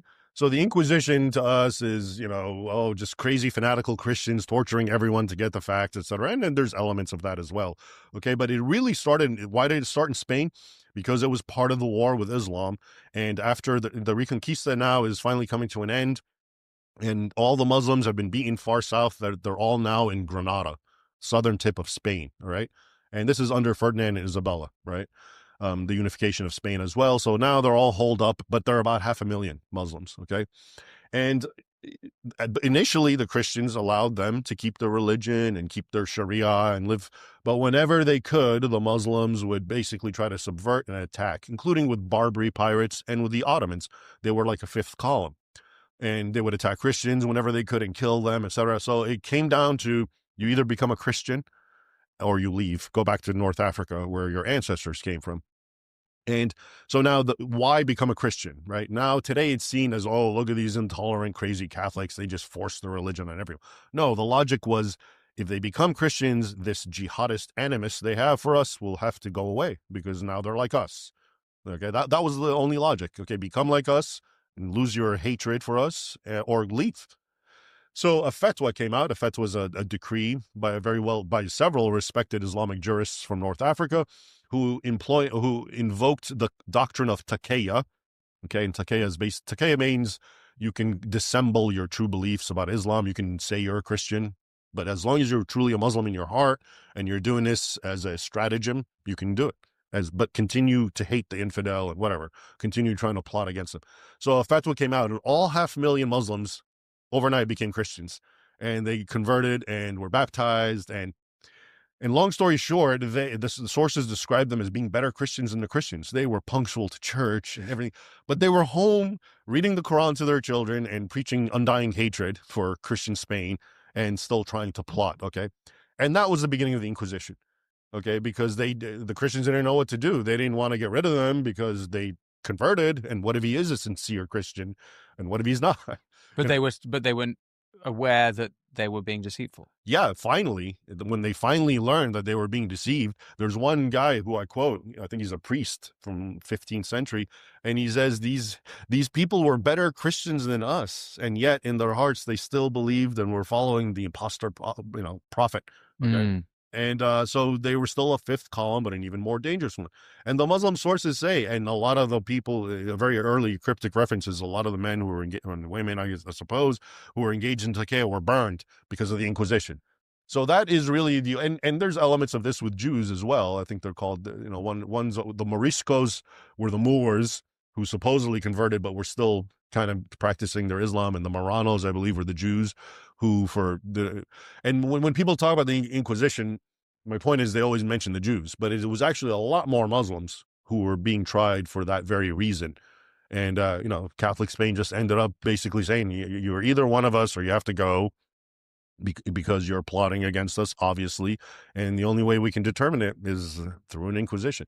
I'm not trying to justify the Inquisition. I'm just trying to show you once again how Islam is in the background, how it provoked a pretty bad reaction.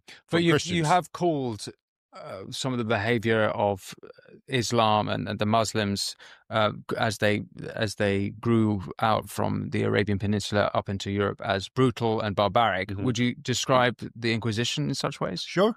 I mean, the Inquisition, I'm sure there are innocent people who suffered. And the Inquisition was involved with the Knights of the Temple, for example. And that's a topic I've actually delved in very recently for my recent book, where these guys who had vowed and done everything to fight for Christendom were actually tortured by fellow Christians on baseless charges that were made by the king who wanted their, gold.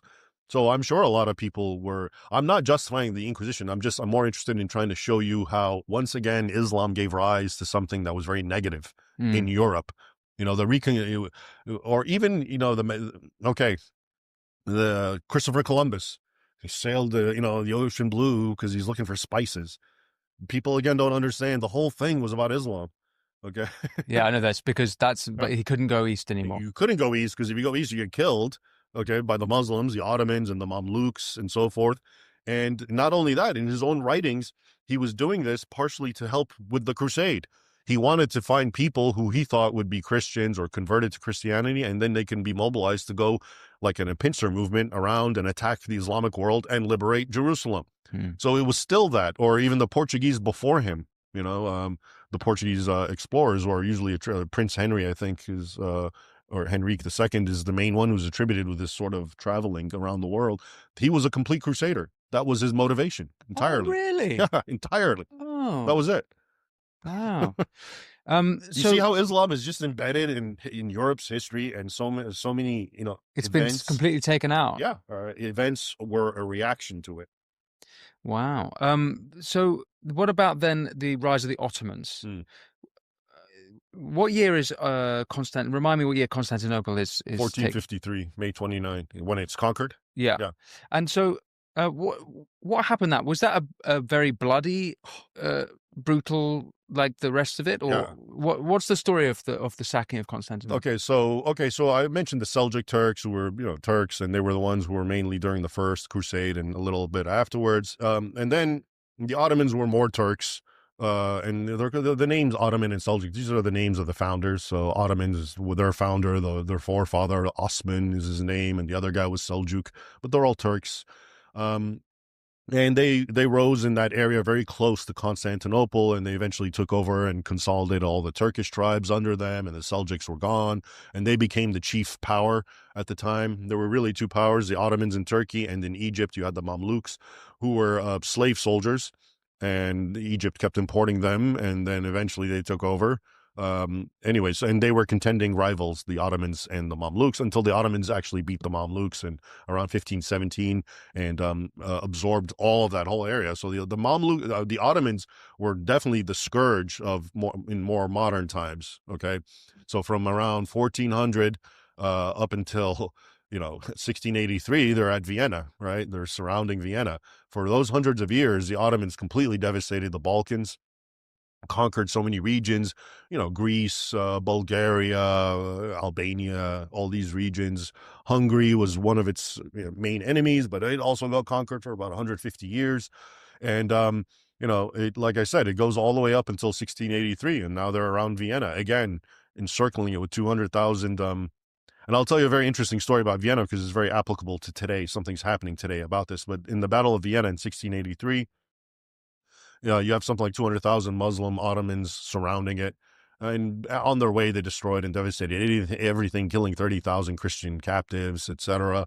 And they were about to breach Vienna. It was about 2 months into it, or even less, and right before they did, on September 12th, the King of Poland came, John Sobieski III, with something like 65,000 fighters. And they were on the top of a hill, and he very clearly says this is about Christianity and Islam, and they're trying to take it, and so forth. I have a whole chapter about that too, in Sword of Scimitar, all these big ones. And then they had, thunderous cavalry charge, and they defeated and the Ottomans and lifted the siege. And of course, Vienna was grateful very much.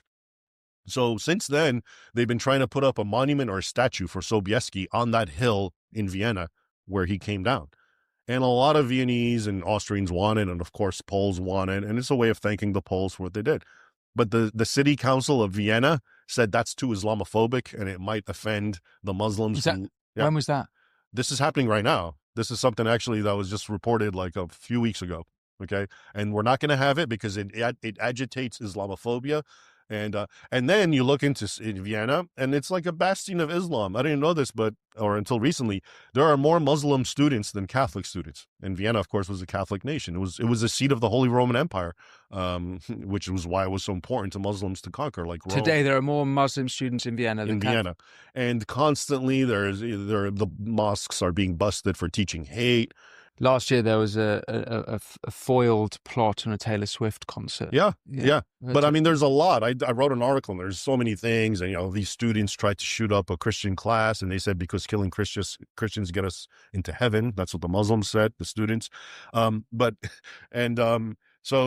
we're at it. So basically what's going on is Vienna is willing to spit in the eyes of the ancestors of the people who liberated them, to humor the descendants of the people who were attacking them and who are themselves currently criminalizing Vienna, because there's all these reports of how crime and rape has exponentially skyrocketed since this influx of Muslim migrants. Okay. Yeah. And it's just amazing.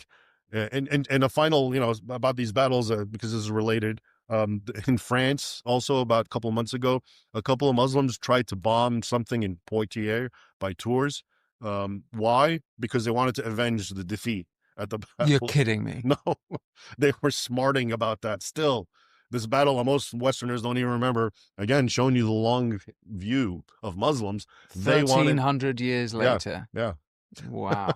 Seeing as we're recording in America, I just read the biography of Captain John Smith, who set up to fight Turks.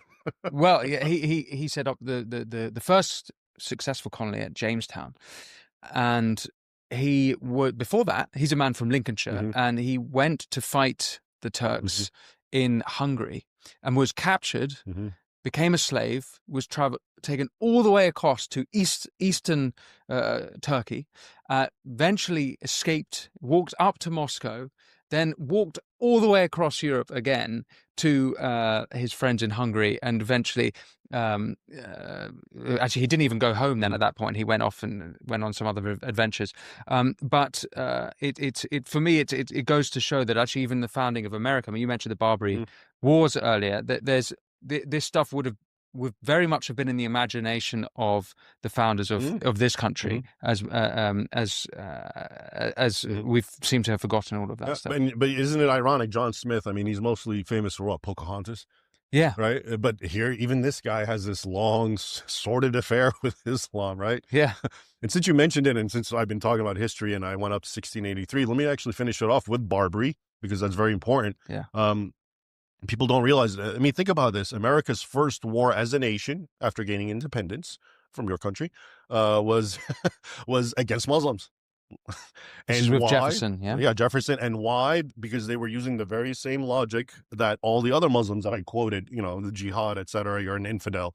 And so they start attacking and plundering American vessels sometime in, I think, 1780 or something, right? Soon after the Revolutionary War.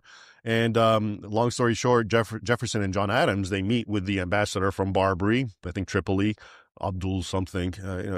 I have it in my book. And they say, what have you, we're willing to be friends and trade. Why are you attacking us? What have we done to you? And then Jefferson, he wrote a letter to Congress, which we still have, with the ambassador's response. And to paraphrase it, he basically told him, our Quran says and our prophet says you're our enemy, and it's our right and duty to attack and plunder and kill you and enslave you wherever we can find you. And most people don't realize that he was actually paraphrasing Quran 9:5, which is known in Islam as the sword verse. And it says, lay in wait wherever you can find the infidel and ambush them and kill them and enslave them. Okay. So anyway, so it's the same mentality, same logic. America's very first war, it just became a nation. It hasn't even had its first president yet, George Washington, and it gets dragged into eventually 2 wars. Okay. The first is the first Barbary War in 1801, and that drags on, and again in 1815. Okay. So so here, look, we fast forwarded almost 1,200 years since the Battle of Yarmouk, right? In 636, now we're in 1815. And it's the same mentality, same logic. And it's the same thing that they tell us. Islam doesn't mean that. Islam means peace. Okay? And that's how effective they've been. They've gone that narrative to become dominant, even though the long storied past of history is it's an unwavering continuity of Islamic hostility based on Islamic teachings and jihad. So we'll come up to the present day, but before we do, seeing as you've mentioned the Quran, I guess you have also said you're not a theologian, so I mean, I'm being remember modest, but right.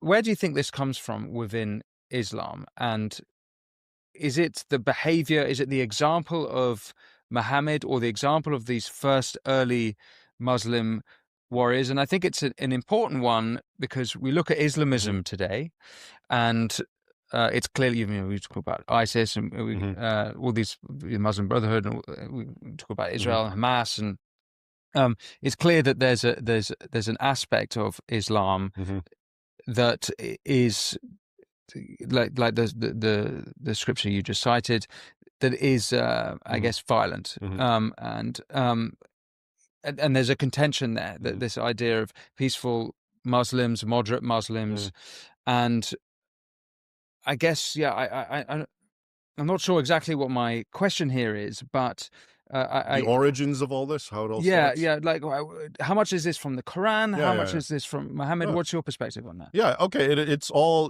you have to understand how Islamic law works, okay? So according to standard Islamic teaching amongst Sunnis, who are 90% of the Muslim world, the twin sources of authority are the Quran, which is understood to be the literal words of Allah, and then what's called the Hadith. Okay, plural, it's ahadith, but I'm going to say hadiths to anglicize it. And all they are vast volumes and volumes and volumes of what Muhammad supposedly said and did. Okay, and according to the Muslim, scientists, as they call themselves, the ulama, they rank them. There's what's called sahih, meaning it's correct, it's authentic. He did say this, and that takes on almost the same value as the Quran. Okay, and there's a lot of that. Now, based on those two things, hatred for the non-Muslim is unequivocal and continuously documented. War on them as jihad, continuously documented. Treating, the non-Muslim who gets conquered as a dhimmi, which means they have to live as a second-class citizen and pay tribute, unequivocally documented. These are totally enshrined based on the Quran and the words of Muhammad. Okay, his example. And Muslims, the word Sunni, I mentioned them, the Sunni means like the example. So a Sunni is trying to follow the example of Muhammad. So Muhammad waged war on infidels. That's what we have to do as well. So it's unequivocally clear. A person will tell you that no, Islam doesn't teach violence, etc. He's either really, really ignorant or being very, very, very deceptive. And it could be one or the other. But if you've taken the time to study them, as I have in their original languages, and that's another problem. If you look at the Quran today, they're mistranslating it intentionally. They add words that don't exist. So for example, Quran 9:29 will say, which literally says, fight the people of the book, which means Jews and Christians, until they pay tribute and feel themselves subdued. Okay, and that's the teaching that's what justifies jizya. It uses the word jizya. A lot of English now Quran translations say, fight the people of the book if they fight you first. Okay, so now it doesn't look so bad. This is, again, defensive war. This is just war. The original doesn't say they fight you first. It says you attack them. So there's unfortunately a lot of playing around with Islamic scriptures intended to deceive infidels. But yeah, that it's that simple. That's what the two twin pillars of Islamic, Islam's authority, Right. the Quran and Hadith say. And the Quran is the word of God. And Right. I read the Quran a few years ago, and what the difficult thing for me, apart from certain of the scriptures like the ones mentioned already, is that it says throughout it you must take this literally and you can't swear. So the idea of a sort of Islamic Reformation against this seems to be tricky. Having said that, and I'll come back to Europe, but I look around the world now, and where I have hope with relations between the Western world and the Islamic world is the leaders of, let's say, the Emirati leaders, where the signatories of the Abraham Accords. And I see, oh, actually, these are people who are taking Islamism seriously. They recognize the problem. They're even calling the Westerners out for not taking it serious enough. The Emiratis have been fantastic on this, particularly Mohammed bin Zayed. For me, the hope is that these people are interpreting the scripture in a certain way that means that there will be relations much improved from everything you've described in history. Do you think I'm right to feel this way? No, I think there's room for optimism for a number of reasons. You know, the insurmountable hurdle is what I just described. Okay, the texts are so black and white. You know, it literally says in the Quran that if you're a Muslim, you have to hate non-Muslims. And I've watched cleric after cleric say things like, yeah, even if you're married, because Islam allows Muslim men to marry Christian women or Jews. And he'll say, yeah, you can marry them and have fun with them sexually, but you have to hate them. And you have to let them know you hate them. Okay, that's how much it's so ironclad. Now, you know, and this is the whole question about what's a moderate Muslim. Okay, so yeah, I don't believe in a moderate Islam because it's just not there. It's black and white. But I do believe in moderate Muslims because humans are subjective and they can do whatever they want, right? They can believe, they can just reinterpret it their own way, they can ignore it. I mean, so I believe you have that. It exists. It's just, it's very hard to doctrinally justify it, okay, against the hardliners. That's why they always end up winning the arguments because it goes back to what the Quran says and what the Hadith says, okay? But there's all kinds of leeway and you know, ways to get around this, I suppose. But you're right. A lot of people, what they don't understand, they say we want a reformation of Islam. And what they don't get is actually something very akin to the Protestant Reformation has been happening, and it's what led to radicalism. Okay, not because Protestantism is radical, but the same methodology, and I'll explain what I'm saying. Protestantism essentially was, you know, sola scriptura. We're done with clergies and whatever. We just want the Bible. Okay, and Islam for a while has always been, yeah, the Quran and the Sunnah, but most people were illiterate Muslims, and you had to rely on the ulama and the scholars and the sheikhs, etc. And there were schools of law, and there still are, which could, you know, modify teachings certain ways or not. Well, like the Protestant Reformation, you know, since modern times, now the Quran is available on the internet, okay, and Muslims are literate and they can read Arabic. And what's happening is they're becoming more and more going back to the scriptures and not caring so much about what the schools of law, they're called madhahib, say. So it's almost like a sola scriptura mentality, but the result is the exact opposite. Because if you're a Christian who just goes by the Bible, well, you're going to turn the other cheek and you're going to love your neighbor and you're going to believe in monogamy, et cetera, et cetera. If you go strictly with what I'm talking about, the Quran and the Hadith, well, that's where all the hatred comes and the violence and basically a 7th century Bedouin mentality. I mean, that's what's captured there. Yeah. So what people really want is not not a reformation of Islam, which I don't think is possible. They want an enlightenment, which was basically, you know, not even caring what the scriptures say and just rising above it. And, you know, how you rationalize that, people can do whatever they want. I mean, look amongst Christians, you have all kinds of different beliefs and teachings, even though one Christian will say, no, the Bible says this. And so of course it can be done. But you're going to need, and the leaders, you have to remember, they can do what they can do. But a lot of the, you know, the people are, you know, Saudi Arabia is our good friend and ally. And I know they're also sometimes part of these accords, et cetera. But they're also the chief disseminators of radical Islam. Okay, they're the ones who fund this. You know, if you go to a mosque in England and you find it has radical, hateful books, it's coming from Saudi Arabia. You know, so it's, and again, we have to contend with this idea of taqiyya, Islam allowing deception of the infidel as needed. Okay, so we're in a weak phase, then we have to, you know, be accommodating to them and not hate them openly.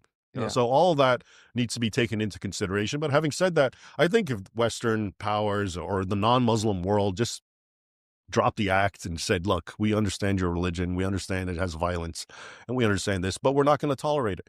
And, in other words, call them out and stop playing this game as if, no, it's not there. It is there. Let's confront it and let's work around it. I suspect if you were to do that, then a lot of the problems might go away. Yeah. Because if you call it out and everyone's like, actually, we better behave. Yeah. Yeah. But if you keep acting, no, your religion means peace. There's nothing wrong with your religion. Okay. So you're not addressing the problem. Well, this brings me to what's going, big scandal in my country, the grooming gang scandal, where tens of thousands of young... Rotherham, exactly. Young white underclass girls, predominantly white, there's some other Hindu girls and different groups, but mainly white, been targeted because they are, quote, kafir. And kafir or kafar? Kafir singular, kafar is plural. Kafar. And it's still now contentious. You can't call it what it is because the perpetrators are predominantly Pakistani heritage grooming gangs. Even calling them a grooming gang isn't quite. It's the rape gangs is what they really are. We're just sort of unable to call out that kind of stuff. We also have with Islamist attack after Islamist attack. This is kind of across Europe. It's a problem, and this is what I kind of want to. Your whole history. I wonder how we can make it relevant to what's going on now, because you've sort of given a historical context, and Muslims are moving to Europe en masse in hugely growing Muslim populations, particularly in contrast with the declining, let's say, quote unquote, indigenous population, Christian population, and Christianity is also on the decline anyway amongst those. So I wanted your perspective on how we might find social cohesion today in Europe. Sure. So let me give you some more context, because you're right. The history I told you, and there's still elements of it that we need to talk about to make sense of what you're discussing. So one of the earliest motifs amongst Islamic scholars, and this goes back to about the 8th and 9th centuries, was that, and I hate to put it this way, but that's how they put it, like white women want it. Okay. And white women are desirable, and they're the number. And I was telling you about the Vikings bringing slaves. They wanted fair slaves. This is a well-documented thing that goes back to Muhammad. During one campaign, the campaign against, it's called Tabuk, where he was supposed to fight the Eastern Roman empires, which would be Greeks. He actually tried to cajole men to join him by saying, don't you want the people of yellow? and he talks about the women, how beautiful they are. But yellow, I assume, means hair. A lot of people try to understand what that means. Does it mean hair, fair skin, whatever? So there's a long kind of like this almost like sadomasochistic thing of presenting white women as wanting it, and just like, okay, so now fast forward, and what you're talking about, believe it or not, because I've looked into it very closely, and the Muslims, the Pakistanis and whatnot, they use the same exact logic, and they quote that, and they say, yeah, Islam already told us these people want it, and that's what they're for, and they like it, et cetera, et cetera. So just, something to keep in back. It's an actual quote from Muhammad. Yeah. And in a hadith. Yeah, the quote is that he basically said, don't you want the people of yellow? Like, come join me on this raid so we can get pretty blonde women, basically. Right? Okay. And but even I'm saying it starts with them, but you find iterations of this all throughout. Okay, most caliphs, people don't know this, but even amongst the Ottomans, but especially in Spain, their last caliph was something like 99% white. Why? Because every sultan would mate with white women, and he would, be half diluted. So at the very end, a lot of these sultans were essentially blonde hair and blue eyed, but they're Muslim sultans, right? So anyway, my point is this. So you bring a Muslim population that thinks this way and you put them in England. What do you think is going to happen? And you teach women to be promiscuous or whatever, free love, etc. What's going to happen? This is going to happen, obviously. Okay. As far as you're asking me, how to get past all that, and the thing with England, and I mean, you telling me is the attack on sense, is free speech getting that bad? Because it seems like you can't call out, like you just said, you can't even call something what it is anymore. It's amazing. Yeah, I mean, that's a whole other and people being arrested, and it's like anyway, so it's just amazing to me. You compare and contrast what I've been talking about, which is Europeans, King Richard, speaking of England, who fought tooth and nail to keep Islam out of Europe, okay, And now all of a sudden, and this is why history and doctrine is important, because they've told us the exact opposite of what I'm saying, which is, no, Islam is wonderful. It means peace. What are you talking about? Let's bring them in by the boatloads or whatever, millions. And guess what? You see what's happening, because it's just a continuum of what always happened. So on the one hand, you have Muslims walking in perfect step with their ancestors, and now you have Westerners in perfect discontinuity with their ancestors. You know, they've just completely rejected. Or perhaps continuity with the ancestors pre the first invasion from of Islam into Europe. So this is like, if you go back 1,500 years, right? Do you see some sort of parallel with that, do you think, or is that a stretch? Well, no, because there was no time in history where Islam tried to get into Europe that they said, come on in. They just either lost and fought, right, like in Spain. Right. Okay, but they always resisted. So this is the first time they've so been this is invited unprecedented, what's happening, where, you know, you're inviting them, and they're acting the same way as usual, and your people are suffering, and then you buckle down even more and, you know, stifle your people and keep bringing in more. And, you know, it's just like, what's really going on? Then is there anywhere else in the world outside of Europe where there is where Muslims and Christians and Jews have been able to live side by side? You know, in Europe, you have countries like Albania and maybe Montenegro. And well, we had in the Bosnian War, we had concentration camps with Muslims rounded up. Yeah, so it's not really a great place to look. I don't think. No. But by and large, those countries until now, you can see Muslims and Christians living side by side. But the reason, honestly, is the Muslims are not very Muslim, and the Christians aren't even very Christian. In other words, the people there are very secular. You look at a Muslim in a lot of these European countries, and they don't know the first thing about. I've talked to them, and they don't know the first thing about Islam, but they're Muslim by name.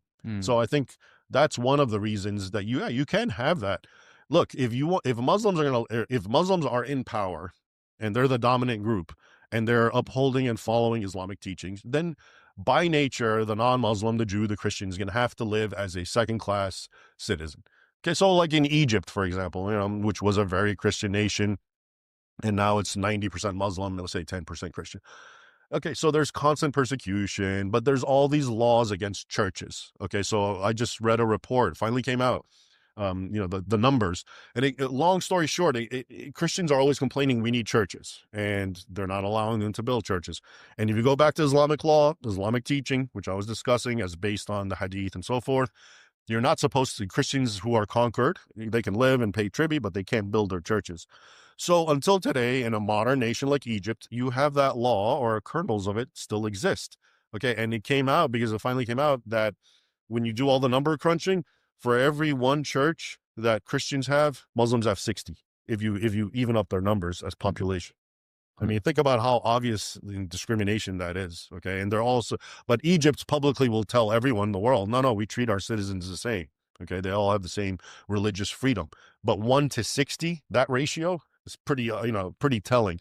So, but Egypt, its constitution, Article 2, says we trace our legislation to Sharia. And so it's even it's in the constitution. So as long as Muslims are going to live, it's just plain and simple. The Islamic law, Islamic teaching is black and white, and it is divisive, it is discriminatory, and it does incite violence against the non-Muslim. That's it, okay? Now, to what extent Muslims are going to enforce that or live up to it? Okay, maybe some don't care, and in that case, you can live with them, all right? I often give a good analogy. I try to understand what a moderate Muslim is, okay? And it's the Nazi analogy, okay, which is a little... Here we go. Hear me out. Oh, dear. No, it doesn't sound so bad. You hear me out. Okay, so he went there. No. All right, here's what I'm saying. Nazism is a body of teachings. It's an ideology, okay? And it has white supremacy ideas in it, okay? And it has other teachings, whatever. National Socialists, they come to power. And then you got a guy like Oskar Schindler, all right? And he was a Nazi. He was an actual ranking Nazi. And his story, he saved Jews and etc. And he went out of his way, and it's no small threat to himself. But he was a Nazi. Okay, so my question to you is, what he did, his good deed, was that an aspect of his personality, of him rising above Nazism, or was he practicing a moderate form of Nazism? Okay, I think you're going to tell me he just rose above it and did not implement the the supremacist aspect, killing Jews, whatever. Okay. Mm. He rose above it. And that's how we have to understand Muslims and moderate Muslims. Okay. The Islam has its negative teachings, its violence, its divisiveness, its hate. Okay. If a Muslim doesn't act that way, and I know there's Muslims who don't do that. Okay. And they're good people. Is that because they're practicing moderate Islam, or is it because they rose above it? See, when you say that, all of a sudden people want to say, no, it's a moderate Islam. But they won't do that with Nazism. They'll say, no, Nazism is what it is. It's a violent supremacist creed. But I think the obvious problem with that analogy is that moderate Muslims who I've spoken to on this show, rather than rising above Islam, they'll appeal to other scripture. And then they'll say there's a contention here, there's a contradiction, so we're going to appeal to this and this one where it says, right. They will do that. You're right. But what I'm saying is, which is not, you can't do that with Nazism. You can't appeal to another side of Nazism. Well, no, I would argue what's happening is they're being disingenuous. Okay, they're making an appeal, saying, oh no, there's a way around this, and I'm telling you, no, there isn't. Okay, so yeah, it would be like a Nazi telling you, no, wait, there's aspects of Nazism where allows for this, and you and I know there isn't. So give me an example of what they would say, for example. Unfortunately, I'm not equipped enough to have this argument, but I would say that there's enough contradiction within the Quran that it's clear that they would have a problem where there might not be the same contradictions in Nazism. It's pretty clear cut what they thought about the Jews. If you're so if you're the kind of Muslim who is, I'm going to read the Quran and understand it my own way, and that's fine, then yeah, you can do that. But to be a true Sunni Muslim, that's not how it works. You have to follow the interpretation, the exegesis of the authorities. And all of them are unequivocal about the topics that we're discussing because they're so ironclad. So again, for example, there's a movement among Muslims, and it's a good movement. They're called Quranists. What they want to do is just the only book they look at is the Quran, and they're done with the Sunnah, the Hadith. And that would be great because honestly, a lot of the most troubling teachings come from the Hadith, not so much the Quran. The Quran is very poetic, okay? And so that would be a great thing, but they're a tiny, tiny minority. They're not even 1% of the Muslim population, okay? So you can do that, and they do exist, Muslims like that, and that's more power to them. But if you're being a standard, I'm a Sunni Muslim who's just following the traditions of my fathers, and I belong to one of the four madhahib. They have four schools of law, which are very, very similar. They just have nuanced differences, but they agree about what we're talking about, execute the apostate or punish him at least, blaspheming, etc., keeping Christians and Jews suppressed, war on the infidel. These are non-negotiables. Okay, so if you're that kind of Muslim, yeah, I mean, I can say to the infidel, no, there's a way around this, but that would be like me telling someone who's ignorant of Nazism, and I'd be like, no, in Nazism, there's room for Jews and and non-Aryans to live in peace, and okay, you'll believe it. But I'm just saying that they can say whatever they want and they can believe it, and there can be large numbers of Muslims who live that way, but this is not in accordance with Islamic mainstream Islam. Just like a Nazi can say, no, I love, non-Aryans, but yeah, that's not in accordance with Nazi ideology. Right.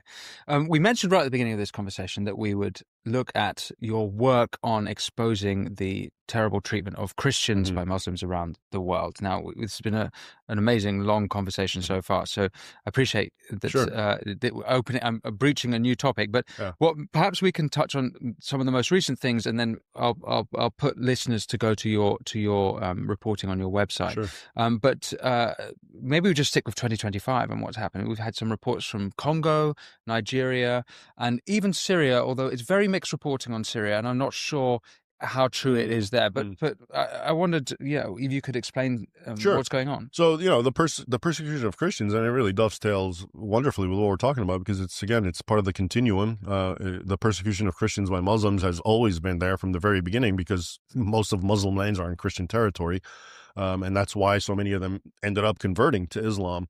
And you have small minorities, and that's why they disappeared in some areas. So the Copts, for example, who used, the word Coptic, for example, just to give you an idea of how infused with Christianity it is, the word Egyptian, that's the Greek word, which is Aegyptos. And when the Arab conquerors of Egypt came, they took the word for native Egyptian, Aegyptos, but they just took the middle syllable, Gypt. And that became transliterated into Copt for us. So it just means Egyptian. Yeah. But it means Christian because all the Egyptians were Christians. So Copt means Christian and Egyptian. Anyway, so they went from being the majority, or almost 100%, to now they're 10% because of 14 centuries of discrimination and, sporadic persecution, which is well documented, by the way. Anyone who's interested can get a book called A Sword Over the Nile, which is, it's not my book, but it's really great because it's based on the primary sources of what happened to the Christians of Egypt. Anyway, what's interesting is if you fast forward, during the attacks on Christians of the Middle East, Egypt, Syria, everywhere, it was, again, attacks on churches, attacks on their persons, of course, extorting money from them as a form of jizya, tribute, enslaving their women and children, etc. That's still going on. Okay. And it's in all the Islamic worlds to different degrees. Maybe you've heard of a group called Open Doors. So it's a humanitarian Christian international organization, which has been around for decades. And every year they publish a report. It's called the World Watch List. And it ranks the 50 worst nations to be a Christian, where Christians are most persecuted. And I write about it every year. And, habitually 37, 38 of the 50 are Muslim nations. And I mean, that to me, talk about telling, right? It's like almost every Muslim nation, there is a kind of Christian persecution. Some are worse than others. Okay, now we can go to Africa. That's the worst. Sub-Saharan Africa. That, according to a lot of human rights groups, there's a genocide in Nigeria. And I follow it closely. And I think every week I have to read about dozens of Christians being killed by Muslims. And of course, the media, they tell you, no, this is about climate, change. One group is being pushed out and they're attacking another group. They actually do that? What? The media are actually yes, they do that. Actually, yeah. And they don't tell you that the ones being pushed out are all Muslims and the ones being killed are all Christians. Okay. No, they actually do that. So what's happening then in Nigeria? You have Muslim groups. First, you had the terrorist group called Boko Haram, which means Western education is a sin. And all they've been doing is attacking and killing Christians. But now you have what's called the Fulani, they're herdsmen, okay, who live they graze their cattle. And they're attacking the Christians who are sedentary, okay? And they're just butchering and killing them and taking over their land. And of course, also engaging in destroying their churches and other the hallmarks of attacks on Christianity that emphasize that there's an ideological component. But if you talk to the professionals and the media, it has nothing to do with religion. It's climate change, because the pastoral Fulani are being pushed out and they need more land. So they attack these. But for some reason, they only attack Christians, never Muslim sedentary areas. Yeah, and how exactly does climate change force them to kill and butcher? Yeah, exactly. Where's the motivation? Yeah. No, exactly? I remember I think it was the Irish president who came out and made a big scene about, no, this is climate change. Don't talk about Islam. Islam means peace. And this was like a year ago. And it's like mostly peaceful climate change. Yeah. And then the next day, Muslims attack a church in Nigeria and kill like 50 people. And all of a sudden that too is not about religion. I've really followed this, and the acrobatics they play to just make you think this isn't about religion are amazing, even though it's so obvious about religion. I once quoted a black nun from Nigeria, who's like, it's hard for us not to believe this is about religion when they're dressed in black, screaming Allah Akbar and break the cross, and you tell me it's about climate change. So that's Nigeria, but in sub-Saharan Africa. In Nigeria, do we have a sense of the death toll? I've seen various reports, and it apparently got really, really bad starting around 2009, and has been going on and off. But I would say, maybe 70,000. Yeah, just butchered.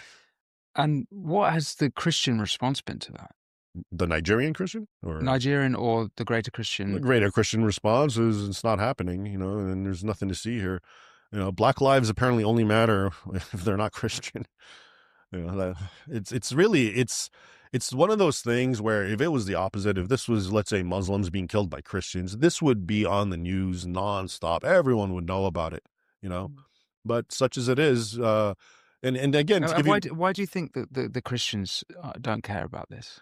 I think to a great degree, a lot of them don't know. So they're basically just misled by the media that they trust. Fox News isn't going to talk about this either, right? So for whatever reason, this isn't a topic for them. But I'd have hoped that the Church of England or the leaders of the churches who do know about it, right. They absolutely know about it, would be every single day. But a Every lot of single them, church service, they'd be but praying you know, about it. also a lot of these churches don't want to antagonize Muslims, and they're more excited and more proud about holding hands with a Muslim imam and showing their wonderful, you know, ecumenicism reach out. So a lot of them don't want to. Pope Francis, you know, he writes encyclicals about this and that. How about Christians being butchered left and right? You know, any word on that? Nope. We don't want to talk. So again, you have to understand that amongst Christians of all denominations, there's this political correctness, this need to like make Muslims look good, and you know, et cetera, et cetera. So they don't want to talk about it. It's if you talk about Christian persecution, you totally overthrow the narrative that they've been trying to build. Because, you know, if you talk about Muslims attacking Israel, okay, it kind of makes sense because they're the underdog, they're angry, they're fighting back. Okay. But if you look at the Muslim world and you realize Muslims are dominant there and they're persecuting their tiny minorities simply because of religious differences, because they're not Muslims, then you start realizing, okay, so Muslims are just intolerant. And maybe this isn't about what's happening in Israel. Maybe this is just something among them. So that I've noticed, and I've been following this and writing about it a lot. Muslim persecution of Christians has been one of those most no topics. We don't want to go there because there's no rationale to it. Muslims attack Israel, Muslim bomb Western cities. Oh, they have grievances. Oh, this, oh, that. But if you find it's an institutionalized discrimination and persecution of minorities simply because they're not Muslim, how do you get around that? You know, well, the way you get around it is you don't talk about it. And you put that back to that Quran that you cited earlier about the people of the book. And yeah. That's one of the verses. Fight the people of the book, Quran 929. But there's others in the Hadith telling you how to treat Christians. If you see a Christian or Jew, you have to push them against the wall. Don't say salam, don't say hello to Christians and Jews. All sorts of things. You have to hate them, even though you have to live with them, et cetera, et cetera. So yeah, it all traces back to these scriptural injunctions. So we've covered Nigeria, and you've written about what's going on in Congo. That's also come up in the news this year. Yeah, I know. Well, I think a month ago or so, maybe 2 months ago, they entered a church and found 70 decapitated Christians. Okay, and it was by an Islamic terror group, which, funny enough, goes by its name is something democracy. Okay, it's part of this group called I forget, but if you look it up, something democracy, and they're a rebel group, and it sounds like they're leftist, and maybe they have leftist elements, but they also have a jihadist wing who does what they, decapitated 70 Christians. Again, if you look into it, if you dig in, you're going to see the hallmarks. Oh, this is about ideology. It's about hatred for Christians. Okay. The narrative, no, this is just some rebel group, and those are just poor innocent victims that were caught up in the war. And it gets very, it's very hygienic, and we don't talk about the religious element. Okay. If you're following the mainstream media, all right. But if you look into it as I do, and I look at all the sources, it's very clear what's going on. Is it worse? You said earlier it's worse in Africa. Right. Is it worse in Africa because that's the continent where most Christians and Muslims are living side by side? That's a good question, and I think that is part of it. Well, I guess Europe more probably. Yeah, but I mean, for example, Nigeria is literally 50-50. It's 50% Christian, 50% Muslim. And isn't that interesting that it's like a full-blown civil war essentially going on over there? There's this idea about Muslim populations as it grows, and this is sort of historically demonstrable. But if it's a small population, let's say 1%, which is like America, they're just going to be sort of vocal, kind of from a my rights type thing, like leftist groups, let's say. But when they become like, let's say 10%, then like in Europe, in certain countries and cities, then you get a lot of criminality, and you get these enclaves and no-go zones. So I've heard by various sources. And then when it grows, let's say 50%, now you have a war, you have a full jihad. Okay. When it keeps growing and now it's 70-80%, then the infidel is completely suppressed. Look at Saudi Arabia. You can't even have a church or anything there. Or they're suppressed, tremendously. So it's very unwavering. And for Europe, it's unfortunate because these numbers, I saw a Pew poll say like in 2050, in Germany, Muslims are going to be like 40% of the population. I mean, at that point, it's going to be like Nigeria. It's going to be a war, because why not? I mentioned Syria. there's mixed reporting here, so I'm hesitant to say that I am too. Yeah. Right. Yeah. It's very. You agree with my Yeah. my It's position? very confusing what's really going on. Okay. And sometimes you hear it's Christian, sometimes you hear it's not. It's Alois, and it's Right. we have to wait for this smoke to settle, kind of. Yeah. Well, I encourage listeners and viewers to go to your webpage where you have all of this. I mean, I couldn't quite believe it when I went on, because you've been documenting these attacks on Christians for many many since years. 2012, I think. No, it's 2011. Sorry. Okay, so well over a decade, and as far as I found, and including Christian websites, this is the most thorough documentation. Thank you. Yeah. And it's pretty shocking stuff, and perhaps something that we can go into on another conversation. But Raymond, before we close out, we've covered so much, and we've swept through 1400 years of history, and couldn't obviously possibly complete every sentence. But is there anything you want to add before we close this out about everything we've discussed? Any important ingredients you think I might have skimmed over too quickly?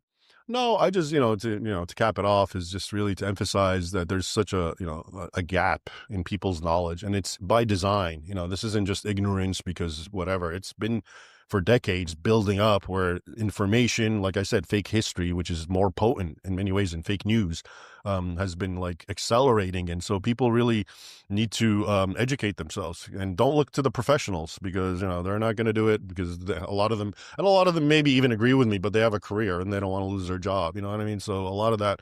So I think you just have to independently educate yourself about the truth, about the history, and about the doctrine of Islam. And if you do that, it'll all fall into play. And I'm not trying to promote anger or hatred. My thing is, I believe the more we have truth, the more we can act on it, and the better. But if truth is suppressed, then there's no remedy, because you can't fix something until you acknowledge the issue. Yeah. And if you just let it fester and boil and simmer over, well, that's just even worse. So the number one thing I would just tell people to objectively educate themselves on these topics, and I think everything else will fall into place. Yeah. You've mentioned a couple of your books. Are there any others that you want listeners and viewers to know about? And where can they find you online? Right.